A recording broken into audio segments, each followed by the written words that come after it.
অনেকে বলেন সব প্রশ্নের উত্তর থাকে, কিন্তু এই কথাটা যদি এমন হয় সব প্রশ্নের উত্তর থাকে না, মানে এমন কিছু প্রশ্ন থাকে যা শুধুমাত্র প্রশ্নের মাঝেই সীমাবদ্ধ।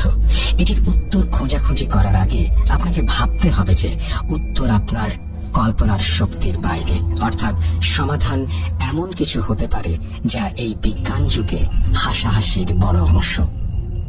অনেকে দিন দুপুরে ডাকাতের হাতে পড়েছেন, ছিনতাইকারীর কবলে পড়েছেন। আচ্ছা, আপনি কি ভর দুপুরে কখনো জিনের খপ্পরে পড়েছেন, তাও শত মানুষের ভিড়ে? শুনতে একটু অদ্ভুত লাগতে পারে, কিন্তু এই অদ্ভুত কাণ্ডই ঘটে গেল গত অক্টোবরের 29 তারিখে, তাও আমার সাথেই। চাঁদপুর থেকে শরীয়তপুর ভেতরগঞ্জে যাচ্ছিলাম আমার শ্বশুর বাড়িতে। ভোর 6টায় ঘুম থেকে উঠে আমি 10 ঘাড়িয়া বাজার থেকে রওনা করি। এদিকে হাজীগঞ্জ যেতে যেতে সময় হয়ে যায় সকাল 9টা। হাজীগঞ্জ 3 রাস্তার মোড়ে দাঁড়িয়ে গাড়ি অপেক্ষায় ছিলাম। যারা চাঁদপুর থাকেন তারা হাজীগঞ্জের পশ্চিম পাশের এই মোড়টা এতক্ষণে চিনেছেন। ঠিক সেই মুহূর্তে একজন ভিখারি আমাকে নরম এবং গম্ভীর স্বরে বলল, বাবা, কিছু টাকা দিবি? আমি বৃদ্ধ লোকটার দিকে তাকিয়ে দেখি ওনার চেহারাটা অনেক সুন্দর।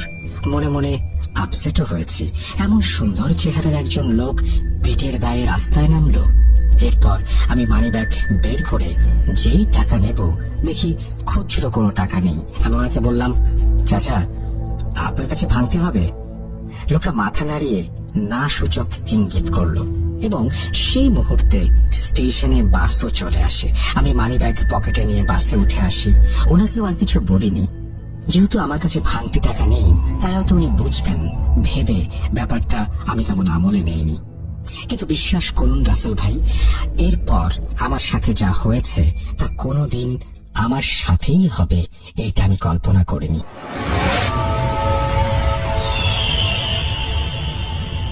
বাস থেমেছে সোজা চাঁদপুর বাস স্ট্যান্ডে। আমি বাস থেকে নেমে একটা সিএনজিতে উঠে চলে গেলাম ব্রিজের ওপারে। যারা চাঁদপুর বা লক্ষ্মীপুরে থাকেন এই স্থানগুলো সম্পর্কে আপনাদের নিশ্চয়ই ধারণা থাকবে, কারণ আমি একমাত্র এখানেই হরিণা ফেরিঘাটের গাড়ি পাবো, আর এরপর ট্রলারে শরীয়তপুর যেতে হবে আমার। তো যখন আমি ব্রিজের ওপারে গিয়ে সিএনজিতে উঠেছি, খেয়াল করলাম একটু দূরে রেল লাইনের রাস্তায় সেই বৃদ্ধ লোক দাঁড়িয়ে আছে এবং তিনি আমার দিকেই তাকিয়ে আছেন। এই সিএনজি স্ট্যান্ড রেল লাইনের পাশেই, তাই আমি স্পষ্ট ওনাকে দেখতে পেয়েছি।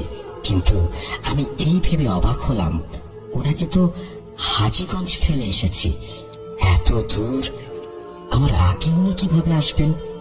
এই ব্যাপারটা নিয়ে ভাবতে ভাবতে লোকটি আমার কাছে এসে সেই নরম এবং গম্ভীর স্বরে বলল, বাবা, কিছু টাকা দিবি? আমি অবাক হয়ে ওনার দিকে কিছুক্ষণ তাকিয়েছিলাম। এত দূর আসতে আসতে আমার কাছে খুচরো টাকাও হয়েছে। আমি ঘর থেকে বেরিয়ে তড়িঘড়ি করে ওনাকে একটা 10 টাকার নোট দিলাম। উনি টাকাটা নিয়ে দেখলাম অন্যদিকে চলে যাচ্ছেন। এদিকে গাড়িতে লোক হয়ে যাওয়ায় ড্রাইভার গাড়ি স্টার্ট দেয় এবং রওনা করে হরিণাঘাটের উদ্দেশ্যে। ব্রিজের এপার থেকে হরিণাঘাট অবধি পুরো রাস্তায় আমি শুধু সেই বৃদ্ধ লোকটার কথাই ভেবেছি। উনি আমার মস্তিষ্কে যেন জড়িয়ে গেছেন। আমার আগে এত দূর উনি কিভাবে এলেন, এই ব্যাপারটা আমি বুঝে উঠতে পারছিলাম না। কিন্তু তখন আমি বুঝিনি সামনে আমার জন্য আরো অনেক বড় বিপদ অপেক্ষা করছে। হরিণাঘাটে নেমে আমি ট্রলার পাইনি। এদিকে দেখলাম ফেরি ছাড়ার সময় হয়ে গেছে। যেহেতু আমাকে আজকে গিয়ে আমরা আজকের মধ্যেই ব্যাক করতে হবে, তাই আর সময় ব্যয় না করে আমি সেই ফেরিতেই উঠে গেলাম। আপনারা যারা ফেরিতে চলাচল করেছেন বা দেখেছেন তারা নিশ্চয়ই জানেন ফেরির দ্বিতীয় অথবা তৃতীয় তলায় একটা ভাতের দোকান নয়তো চায়ের দোকান থাকে। যেহেতু 30 থেকে 40 মিনিটের জার্নি, তাই আমি দ্বিতীয় তলায় সেই চায়ের দোকানে বসলাম এবং দোকানিকে বললাম একটা রং চা দেওয়ার জন্য। এদিকে সিগারেট খাওয়ার বদ অভ্যাস থাকায় একটা সিগারেট ধরাই এবং নিজের ফোন বের করে আমার স্ত্রীকে মেসেঞ্জারে মেসেজ দিচ্ছি। চ্যাটিং করার মাঝে দোকানি এসে আমাকে চা নিতে বললেন। আমি ফোনের স্ক্রিন থেকে মাথা তুলে তাকাতেই দেখি আমার সামনের চেয়ারে সেই বৃদ্ধ লোকটা বসে আছেন। ওনাকে দেখেই আমার গা শিউরে উঠল। এইবার আমার হাত এবং পায়ের গোড়ালি কাঁপাকাঁপি শুরু করে। লোকটিকে চোখের সামনে দেখে আমি বিশ্বাস করতে পারছিলাম না, এই বৃদ্ধ লোক কিভাবে আমার আগে এখানে চলে এসেছেন। একবার আমি ভাবছি উনিও হয়তো শরীয়তপুর যাচ্ছেন, তাই বারবার অলৌকিক ভাবে আমার সঙ্গে দেখা হয়ে যাচ্ছে। আবার ভাবছি জিন ভূত নয় তো, কিন্তু জিনও যদি হয় তবে এই ভর দুপুরে এইভাবে আমার পিছু নিবে কেন? সত্য মিথ্যা এবং অদ্ভুত সব ভাবনার মাঝে আমি যেন ডুবে যাচ্ছিলাম। তখনই দোকানি আমার ঘোর ভাঙিয়ে বলল, ভাই চাকি খাইবেন না নাকি? হঠাৎ ওনার গলার স্বর শুনে আমি দোকানের দিকে তাকালাম। ফোন পকেটে রেখে চায়ের কাপ হাতে নিতেই দেখি বৃদ্ধ লোকটা এবার আমার দিকে তাকিয়ে আছে। আমার কিছু বলার নেই, কিন্তু কেন যেন ওনার চোখ থেকে আমি চোখ সরাতে পারছিলাম না। তবে এইবারও উনি হাত বাড়িয়ে সেই গম্ভীর এবং নরম সুরে আমাকে বললেন, বাবা কিছু টাকা দিবি? ওনার এই কণ্ঠটি যদি আপনারা কেউ শুনেন তবে আমি নিশ্চিত এই স্বর আপনারা কখনো ভুলতে পারবেন না। যেহেতু পরপর 3 বার শুনেছি আমি, তাই ওনার এই স্বর এবং টাকা চাওয়ার ধরনটি আমার মগজে গজগজ করছিল। আমি কি করব বুঝতে না পেরে চায়ের কাপ টেবিলে রাখি এবং পকেট থেকে মানি ব্যাগ বের করতে গেলে দোকানি এসে সেই ভিখারিকে বলে, এই চাচা, এখানেও ভিক্ষা করা লাগেনি, কাস্টমার না নষ্ট করলে আপনাকে শান্তি লাগে না। আমি খেয়াল করলাম দোকানে এমন কথা শুনেও বৃদ্ধ লোকটা আমার দিকে চেয়ে আছেন এবং ডান হাতটি আমার দিকে বাড়িয়ে দেয়া। কিন্তু এইবার আমার পাশে দোকানিকে পেয়ে সাহস করেই কৌতূহল বশত বলে বসলাম, চাচা আপনাকে তো আমি হবিগঞ্জ দেখেছিলাম, এরপর ভাঙতি টাকা নাই তাই টাকা দেয়নি। এরপর ব্রিজের ওপারেও আপনাকে দেখলাম আর 10 টাকাও দিলাম। আপনি আবার এখানে কিভাবে এলেন? আর কেন টাকা চেয়েছেন? নাকি ভুলে গেছেন যে আমি আপনাকে টাকা দিয়েছিলাম? আমার কথা শুনে দোকানিও দেখলাম এবার অবাক হলেন। এদিকে বৃদ্ধ লোকটা আমার কথা শুনে এবার হাত নামিয়ে নেন আর বসা থেকে উঠে সোজা 2য় তলা থেকে নেমে যেতে লাগলেন। হঠাৎ মনে হলো উনি খুব রেগে গেছেন। আমি তো হতভম্ব হয়ে তাকিয়েছিলাম। এদিকে দোকানিও অবাক হয়ে আমাকে জিজ্ঞাসা করলেন, কি ব্যাপার, এই লোক আপনার পিছু নিচ্ছে নাকি? দোকানের কথা শুনে আমি যেন এবার সাহস পেয়েছি। যদিও এই বৃদ্ধ লোককে আমি ভয় পাচ্ছি নাকি তার কর্মকাণ্ড আমাকে ভয় লাগিয়ে দিচ্ছে আমি বুঝতে পারছি না, কিন্তু আমি ভয় অনুভব করছিলাম তখন। এরপর আমি চা খেতে খেতে দোকানিকে বৃদ্ধ লোকটার ব্যাপারে সবটা বললাম।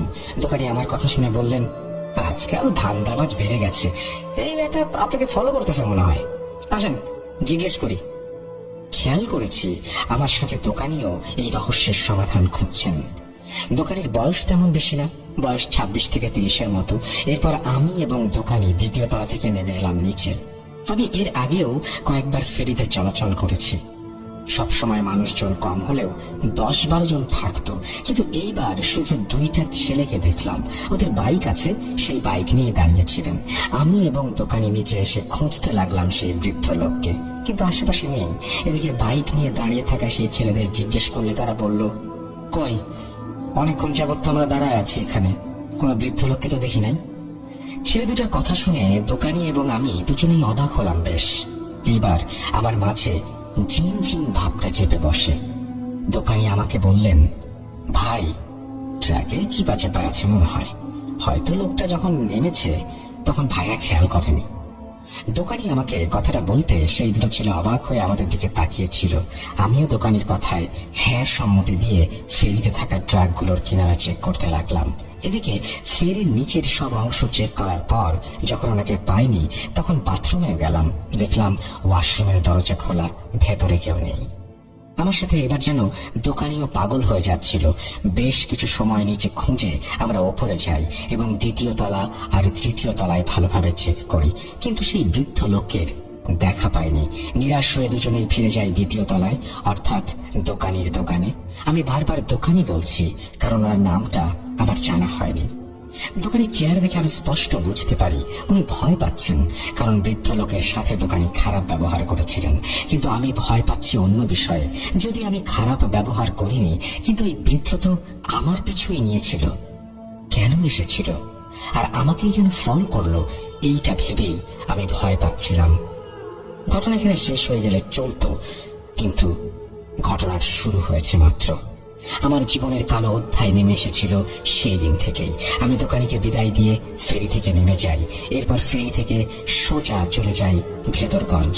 এই অবধি সবটাই অদ্ভুত হলেও ঠিক ছিল, কিন্তু ভেদরগঞ্জ বাজারে নেমে উপজেলা হয়ে যখন আমি এগোচ্ছিলাম, তখন রাস্তার পাশে অর্থাৎ আমার বাম পাশে সেই বৃদ্ধ লোকটিকে আমি দেখতে পাই। হাত দুইটা হাঁটুর মাঝে রেখে উনি বসে আছেন। হঠাৎ ওনাকে দেখে আমার বুকের বাম পাশটা কেমন যেন চিনচিন করে উঠল। দিনে দুপুরে এত শত লোকের মাঝেও আমি ভয়ে থরথর করে কাঁপছিলাম, কিন্তু এখন তো আশেপাশে পরিচিত লোকজন নেই। মনে মনে ভাবছিলাম, দোকানের সাথে থাকলে এখন ওনাকে ধরতে পারতাম। এইভাবে আজগুবি কিছু ভাবনার মাঝে বৃদ্ধ লোকটা বসা থেকে উঠে যায় এবং আমাকে এড়িয়ে আমি যেদিক থেকে এসেছিলাম সেদিকে চলে যাচ্ছেন। কিন্তু এইবার অনেকটা পার্থক্য ছিল। গত 3 বার ওনাকে খুব কষ্ট করে হাঁটতে দেখেছি, মানে একজন বয়স্ক মানুষ হাঁটুর ব্যথা নিয়ে যেভাবে গুঁজে গুঁজে চলে ওভাবে দেখেছিলাম। এইবার ঠিক উল্টো, একজন যুবক যেভাবে হুট করে বসা থেকে উঠে দাঁড়ায় উনি ঠিক সেইভাবে দাঁড়িয়েছেন, এবং একজন যুবক যেভাবে হেঁটে যাবে তাও অনেক দ্রুত তিনিও ওইভাবে হেঁটে যাচ্ছেন। যাওয়ার সময় ওনার ময়লা মিশ্রিত সেই পাঞ্জাবির একটা আলাদা ঘ্রাণ আমার নাকে এসে লাগে। সেই মুহূর্তটায় আমার কি হয়েছিল আমি বুঝে উঠতে পারছিলাম না। বোকার মতো ওনার দিকে তাকিয়েছিলাম এবং উনি হাঁটতে হাঁটতে কখনো লোকজনের ভেতরে হারিয়ে যান, আমি খেয়াল করতে পারিনি। এই ব্যাপারটা নিয়ে ভাবতে ভাবতে আমি যখন শ্বশুর বাড়ি যাই, তখন আমার সম্পূর্ণ ভাবনা জুড়ে এই বৃদ্ধ লোকটা ছিল। বারবার কানে ভেসে এসেছিল সেই শব্দটা, বাবা কিছু টাকা দিবি। কোনোভাবে সেদিন শ্বশুর বাড়িতে যে কাজে গিয়েছিলাম তা শেষ করে আবার বিকেলে রওনা করেছিল সেই শব্দটা, বাবা কিছু টাকা দিবি। কোনোভাবে সেদিন শ্বশুর বাড়িতে যে কাজে গিয়েছিলাম তা শেষ করে আবার বিকেলেই রওনা করেছি আমি, এবং ভেদরগঞ্জ ছেড়ে ফেরিতে উঠতে উঠতে সন্ধ্যা হয়ে গিয়েছিল। আমার স্পষ্ট খেয়াল আছে আমি যখন ফেরিতে উঠেছি তখন 5:55 বা 6টা বাজে।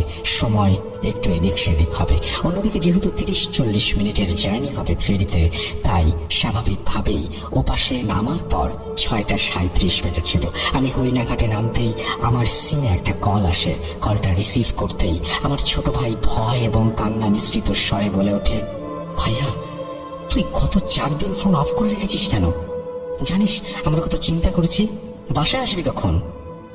ছোট ভাইয়ের এমন কথা শুনে আমার মাথায় আকাশ ভেঙে পড়ল। আমি আজ এই সকালে আমার ছোট ভাই রাসেলকে বিদায় দিয়ে এসেছি, আর সে এখন কল করে বলে 4 দিন আমি ফোন অফ করে রেখেছি। চিন্তার মাঝে আরো একটা চিন্তা ঢুকে যায় মাথায়। এবার আমি প্রচুর ভয় পাই। কি যেন মনে করে আমি ফোনের ডেটা চালু করলাম। তৎক্ষণাৎ আমার মেসেঞ্জারে অনেকগুলো মেসেজ আসে। আমার স্ত্রী নিজেই মেসেজ করেছে অনেকগুলো, এবং সেই মেসেজগুলো এমন ছিল আমি নাকি 4 দিন ধরে নিখোঁজ। যার বাসা থেকে আমি এইমাত্র আসলাম, এখনো 4 ঘন্টা হয়নি, সে মেসেজ দিচ্ছে আমি 4 দিন নিখোঁজ ছিলাম। সময়টা যেন আমাকে পাগল বানিয়ে দিচ্ছিল। আমি একটু মাথা খাটিয়ে মেসেজের তারিখ চেক করলাম। তখনও আমার মাথা খাটিয়ে কিছু করার মতো অবস্থা ছিল না। তবুও আমি তারিখ চেক করে দেখি আজ দুপুরে আমি আমার স্ত্রীকে যে মেসেজ করেছি তা অক্টোবর 29 তারিখের মেসেজ। এরপর যখন ফোনের শর্ট ক্যালেন্ডারে তাকাই আমি দেখি আজ নভেম্বরের 3 তারিখ। মাথায় আকাশ ভেঙে পড়ার অবস্থা। কিভাবে 4 দিন কেটে গেল, তাও 4 ঘন্টার মধ্যেই। একবার ভাবছি আমার ক্যালেন্ডারের সমস্যা, আবার ভাবছি ছোট ভাই কেন কল দিয়ে বলল আমি 4 দিন যাবৎ নিখোঁজ। আমার ভাবনায় আসে সবকিছু আমি স্বপ্নে দেখছি না তো। হ্যাঁ, তো এত ভাবনার মাঝে ফোন কল আসে আমার। দেখি আমার স্ত্রী কল করেছে। আমি ফোন রিসিভ করতেই ও পাশ থেকে সে প্রচন্ড রাগ, অভিমান এবং মায়া মিশ্রিত কণ্ঠে বলে, শয়তান, স্বার্থপর, গত 4 দিন কোথায় হারিয়ে গিয়েছেন? আমরা পাগলের মতো খুঁজছিলাম আপনাকে। আপনার আব্বু থানায়ও গিয়েছেন, আপনার ফোন অফ ছিল। একটা কল দিয়েও তো বলতে পারতেন কোনো কাজ ছিলেন। এখান থেকে তো ভালোভাবে বিদায় দিয়েছিলেন, বাড়ি গিয়ে কল দেওয়ার কথা ছিল। অথচ আপনি গত 4 দিন পুরো নিখোঁজ হয়ে আছেন। কোথায় ছিলেন এই 4 দিন আপনি? বউয়ের কথা শুনে যেন আমার পায়ের নিচ থেকে মাটি সরে গেল। ভুলভাল কি আমি শুনছি নাকি ভুলভাল বলছে আমি বুঝে উঠতে পারছি না। কেন এমন ঘোরের মাঝে হারিয়ে যাচ্ছি বারবার? আতঙ্ক এবং হতাশার মাঝে আমি আমার স্ত্রীকে বললাম, কিছু না, আমি তোমাকে সব জানাবো, আগে সব ক্লিয়ার করি। কথাটা বলে আমি ফোন কেটে দিয়েছি। হরিণাঘাট থেকে যখন আমি সিএনজিতে করে ব্রিজের এপারে এলাম, পুরো রাস্তায় শুধু এই ঘটনাগুলো আমার মাথায় ঘুরপাক খাচ্ছিল। কে সেই বৃদ্ধ লোক? হুট করে কেন আমার জীবনে এলেন তিনি? ফেরি থেকে কিভাবে উনি গায়েব হয়ে গেলেন? মাঝ নদীতে যদি এইভাবে যাবেনও, কোথায় হারিয়ে গেলেন? কোথায়? সবচেয়ে বেশি ভয় লেগেছে এই কারণে যে ফেরি পার হতে হতে যেখানে আমার 40 মিনিট লেগেছে, সেখানে 4 দিন কিভাবে কেটে গেল? এমন একটা প্রশ্নের সম্মুখীন হয়ে গেলাম আমি, যার উত্তর খোঁজা মুশকিল হয়ে যাচ্ছে। উত্তরই বা খুঁজবো কি করে আমি? এই প্রশ্নের কোনো উত্তর মেলে না। সেদিন পুরো রাস্তায় আমি এই ব্যাপারটা নিয়ে ভাবতে ভাবতে অবশেষে বাড়ি এলাম। সবাই কল দিচ্ছিল আমাকে এবং রিসিভ করলে একটা কথাই শুনতে হচ্ছিল, এই 4 দিন কোথায় ছিলেন? বাড়িতে এসে কাউকে কিছু না বলে আমি সোজা গোসল করতে চলে যাই। বলে রাখি, আমাদের বাড়ির পুরুষেরা যে পুকুরে গোসল করে সেটি মসজিদের সামনে, এবং এই মসজিদ আমাদের বাড়ির গেটের সামনেই। পুকুরে নেমে গোসল সেরে আমি যখন কাপড় বদলাচ্ছিলাম, সেই মুহূর্তে আমার নাকে ওই ঘ্রাণটা এসে লাগে। অর্থাৎ শরীয়তপুর ভেদরগঞ্জ উপজেলার সামনে বৃদ্ধ লোকের যে ঘ্রাণ আমি পেয়েছিলাম, ঠিক সেই ঘ্রাণটি এখন আমি পাচ্ছি। রাত প্রায় 9টা বাজে। আমি ঘ্রাণ পেয়ে সঙ্গে সঙ্গে এদিক সেদিক তাকাই, কিন্তু আশেপাশে কেউ ছিল না। এইবার ভয়টা আরো বেশি বেড়ে যায়। আমার বোঝা হয়ে গেছে আমি কোনো জিন ভূতের খপ্পরে পড়েছি, কিন্তু এই অশরীরী আমার পিছু নিল কেন তা আমার জানা নেই। তাড়াহুড়া করে আমি জামা বদলে ফেলি, সাবান নিয়ে সোজা বাসায় এসে পড়ি। পরিবারের সবাই আমার দিকে 2টা নজরে তাকাচ্ছিল। একটা হচ্ছে 4 দিন কিছু না বলে কোথায় ছিলাম, তাও এখন চুপচাপ, তাই রাগ। আরেকটি হচ্ছে 4 দিন পর আমাকে খুঁজে পেয়ে আনন্দ।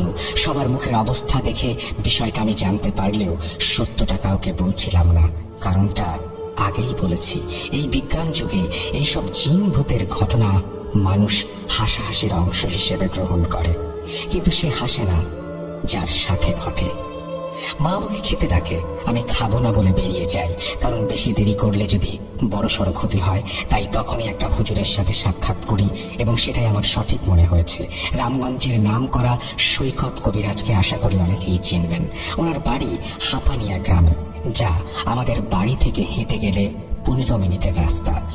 রাত 9:30 আমি একটা রিক্সা ভাড়া করে সৈকত কবিরাজের চেম্বারে যাই, কিন্তু দোকান বন্ধ থাকায় শেষমেশ ওনার বাসায় যেতে হয়। ওনার বাসার সামনে গিয়ে যখন আমি ডাক দিতে যাব, সেই মুহূর্তে উনি ঘর থেকে বেরিয়ে এসে আমাকে বলতে লাগলেন, তুই তাড়াতাড়ি বাড়ি ছেড়ে বের হ, কোনো প্রশ্ন করবি না, এই মুহূর্তে আমার বাড়ি ত্যাগ কর। কথাগুলো শুনে আমি নিজেকে আরো অসহায় ভাবতে লাগলাম। ওনার কথায় প্রচুর রাগ আর ভয় ছিল। আমি আসার আগেই হয়তো উনি ওনার জিনদের দিয়ে সব জানতে পেরেছেন, কারণ লোকমুখে শুনেছি ওনার কাছে অনেক জিন আছে। কিন্তু আমার মনে হতে লাগলো এই মুহূর্তে আল্লাহ ছাড়া আমার আর কোনো উপায় নেই। কোনো দিকে কোনো উপায় না পেয়ে সেদিন রাতে বাসায় গিয়ে আমি নামাজের বিছানায় পড়ে যাই, কারণ আমি খুব ভয় পাচ্ছিলাম। ভাবতেও পারছি না 40 মিনিটে আমি 4 দিন কিভাবে পার করলাম। শুনতে হয়তো কারো ভয় লাগবে না, কিন্তু যার সাথে ঘটে একমাত্র সেই বোঝে কতটা ভয় লাগে এখানে। আল্লাহর কাছে এই বিপদ থেকে রক্ষা চাই আমি। অনেকক্ষণ কান্নাকাটি করে নিজের রুমে এসে দোয়া কালাম পড়ে শুয়ে যাই। এদিকে আমার স্ত্রী সহ অনেকে কল দিচ্ছে আমাকে, কিন্তু এই ঘোর আর হতাশা যেন আমাকে বাস্তব জগৎ থেকে আলাদা করে নিল। কারোর সাথে কথা বলতে ইচ্ছে হচ্ছে না আমার, কেমন একটা হয়ে গেছি আমি। এইসব নিয়ে ভাবতে ভাবতে এর মাঝেই আমি ঘুমিয়ে যাই। এই ঘুমিয়ে যাওয়ার পর থেকে যদি সব মিশে যেত, যদি ঘুম থেকে উঠে বলতে পারতাম, ইস কি বাজে ছিল স্বপ্নটা, আহা কত সুন্দর হতো সবকিছু। কিন্তু এই কালো অধ্যায় আমাকে সেদিন থেকে আরো বেশি জ্বালাতে শুরু করে। ঘুমের মাঝে আমি সেই বৃদ্ধ লোককে বারবার দেখি। বারবার উনি স্বপ্নে এসে আমাকে বলেন, বাবা কিছু টাকা দিবি, দে না অল্প কিছু টাকা। এমন স্বপ্ন দেখে আমি লাফ মেরে উঠি। ওনার চেহারা মাশাআল্লাহ অনেক সুন্দর, কিন্তু এই সুন্দরের মাঝে যে ভয়টা আমি পাচ্ছি তার ব্যাখ্যা আমার কাছে নেই। ওনার সেই কণ্ঠস্বর আমার হৃৎপিণ্ড যেন ছিনিয়ে নেয়। তাও একবার না, দুইবার না, পুরো একটা রাতে যদি আমি 10 বার ঘুমাই, 10 বার উঠি, তবে সেই বৃদ্ধ 10 বারই আমার স্বপ্নে এসে আমাকে বলে, বাবা কিছু টাকা দিবি? আমি স্বপ্নটা দেখে লাফ মেরে উঠি। এরপর আবার দোয়া পড়ে ঘুমাই। তখন স্বপ্নে এসে বলেন, বাবা কিছু টাকা দিবি? এই যন্ত্রণা আমার ঘুমানো বন্ধ হয়ে গেছে। ঘুমাতে যেতেও আমি ভয় পেতে শুরু করি, কিন্তু ঘুম যদি না হয় তখন সেই অদ্ভুত ঘ্রাণ আমার নাকে এসে গড়গড় করে প্রবেশ করতে থাকে। অর্থাৎ ঘুম গেলেও অশান্তি, না গেলেও অশান্তি। আমি পাগল হয়ে যাচ্ছিলাম। অবশেষে না পেরে আমি আমার ফ্যামিলিকে সবকিছু জানাই। এরপরে মনে হচ্ছিল আমার ফ্যামিলিকে জানানোর আগেই আমি ভালো ছিলাম। ফ্যামিলিকে বলার পর থেকে আমার সাথে আরো অস্বাভাবিক ঘটনা ঘটতে শুরু করে। রাতে ঘরের টিনে কেউ সজোরে লাথি মারে, মনে হয় টিন এতক্ষণে ভেঙে পড়ে গেছে, কিন্তু যখন আমরা সেই স্থান চেক করি দেখি কোনো আঘাতের চিহ্ন নেই। আমি সেই অদ্ভুত ঘ্রাণ সবসময় পেতে শুরু করছিলাম। ঘর থেকে বের হলেই আমার মাথা ঘোরানো শুরু হতো। তাই বিছানায় প্রতিবন্ধীর মতো পড়ে গেছিলাম আমি। অনেক হুজুর, অনেক কবিরাজের কাছে যাওয়া হয়েছে, কিন্তু তারা বারবার আমার ফ্যামিলিকে তাড়িয়ে দিয়েছে। কেউ সমাধান করতে আসে না। কেন আসে না তা আমাকে কেউ বোঝাতেও পারে না। এইভাবে অনেক দিন কেটে যায়। আমি শুকিয়ে কাঠ হয়ে যাচ্ছিলাম। গায়ে লাগাতার জ্বর শুরু হয়েছে আমার। মৃত্যুর কবলে হেলে যাচ্ছিলাম দিন দিন। প্রতিদিন রাতে সেই বৃদ্ধ লোকটা স্বপ্নে এসে আমার কাছ থেকে টাকা চেয়েই যাচ্ছে। ভয়ে ঘুম না এলে আমাকে সেই ঘ্রাণ পাগল করে দেয়। এরপর 18 দিন পর সৈকত কবিরাজ আমাদের বাড়িতে আসেন। ওনার মুখে কে এই জিন এবং কিভাবে আমার জীবনের সাথে জড়িয়ে গেছে তা শুনতে পাই আমরা, এবং এইটা শুনে অনেক বেশি ভয় পেয়ে যাই। কবিরাজ আমাকে একটা তাবিজ বেঁধে দিয়ে গেছেন যাতে সেই জিন আমার আশেপাশে আসতে না পারে, কিন্তু এই তাবিজ আমাকে শুধু 2 দিন শান্তি দিয়েছিল। এরপর আরো সব ভয়ানক ঘটনা শুরু হয়। শুধু আমার সাথেই নয়, আমার পুরো ফ্যামিলির সাথেই। কি হয়েছিল আমাদের সাথে এবং কে ছিল এই বৃদ্ধ লোক তার সময় করে পরের এপিসোড শুরু হবার আগেই পাঠাবো ইনশাআল্লাহ। আজ আর